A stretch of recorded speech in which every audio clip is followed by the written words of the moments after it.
France 24. Something completely different at the top of the press review with Dipti today. This is the Indian Prime Minister Narendra Modi's speech to the Israeli Parliament. It's making a lot of the front pages today, Dipti. Yeah, that's right, Stuart. He embarked on a 2-day diplomatic visit to Israel. That's India's Prime Minister Narendra Modi. It began on Wednesday with a speech to the Israeli Parliament. The visit aims to strengthen trade and defense ties. But Narendra Modi told lawmakers in Jerusalem that India stands, quote, firmly with Israel after the Hamas 2023 attack.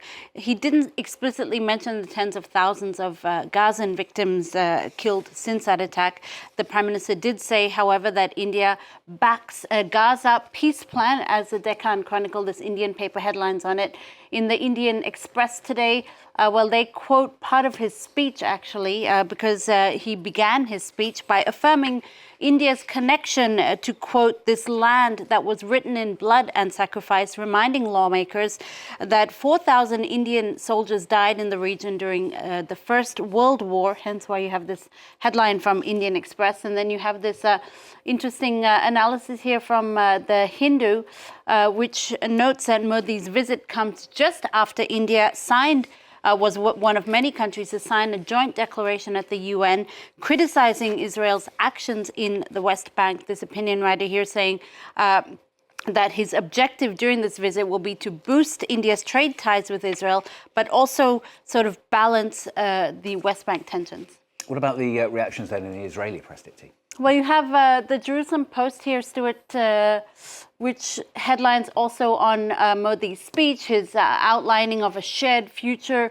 with Israel, as we've been talking about. But they also, in their analysis, they analyze one particular phrase that he uttered in that speech. He ended his speech with a phrase in Hebrew saying, "Long live the Israeli people." Now, the writer, it's in this article here, the writer for the Jerusalem Post notes that this is quite steeped in history because none of Narendra Modi's predecessors would have ever said such a word. For instance, India's founding father Mahatma Gandhi or Jawaharlal Nehru, India's first prime minister after independence. Both, in fact, were firmly against Zionism. So the fact that Narendra Modi concluded with this phrase is all the more significant. In any case, his visit to Israel is very controversial back home. This is the Telegraph India, which explains that Rahul Gandhi, the opposition leader and member of the Indian National Congress Party and the Communist Party, both of them criticized his decision to visit Israel because India's official stance, the paper reminds us, has always been to back Palestinian independence and a two-state solution. So they've decried this as a betrayal to that cause. And another aligned controversy, this is as the Berlin Film Festival wrapped up last weekend, but anti-Israel comments at the closing ceremony have sparked controversy there. Yeah, actually, the controversy continues, Stuart, just about 4 days after the festival wrapped up. Now, The Guardian has a very good explainer, so if you kind of want an overview of what's going on, you should go there. Germany's federal government commissioner for culture and media has convened this emergency meeting with the company behind the Berlin Film Festival. It's a state-owned company. Now, at Saturday night's closing ceremony, this is last weekend, Syrian-Palestinian director Abdallah Al-Khatib accused Germany of essentially being complicit in what he called Israel's genocide of Gaza. Now, his comments reportedly prompted a walkout by Germany's environment minister, who said the comments were unacceptable.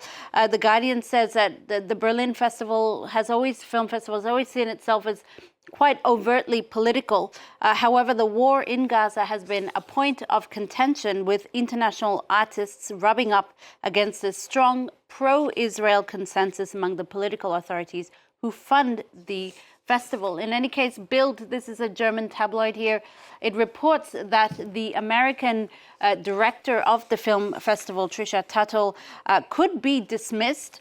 Bild also says that Al-Khatib's speech was a hate speech against Israel and Germany, and says that the government wants a fresh start after the festival's grand stage was, quote, repeatedly misused for blatant anti-Semitism and propaganda. Stuart.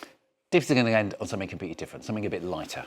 We need it, don't we? A new study it shows that teens, apparently, are going off superheroes. They're no longer in fashion. Is this right? Well, yeah, kind of. It's a survey. It's a survey. Gizmodo tells us more. So it's a new study that shows that kids are moving on from stoic heroes and they want more compassionate portrayals of masculinity. So they report that when we say teens, we're talking about Gen Z and Alpha. They were surveyed over what kind of male representation they want on screen in media, and their opinions are unwavering. So as you said, out with the superheroes, the emotionally stunted superheroes, and in with the emotionally in touch, kind of sensitive male heroes. They want to see more characters expressing their feelings, men taking care of others, fathers actually enjoying parenting, men seeking help or mental health care, that kind of thing. It seems like vulnerability is very much in. If you're thinking of a character on screen, you might think of Noah Wiley's doctor character on The Pitt, or the recent stars of the gay ice hockey romance Heated Rivalry. So sensitive, in touch, emotionally in touch men are very much in fashion now, kind of like you, Stuart. You're making me feel very calm and chilled heading into the weekend, Dipti, which is nice to know. Okay, superheroes are out. Tough luck for them. Dipti, thanks a lot. Dipti Laurent there with the papers on France 24. She's very calm and chilled as well.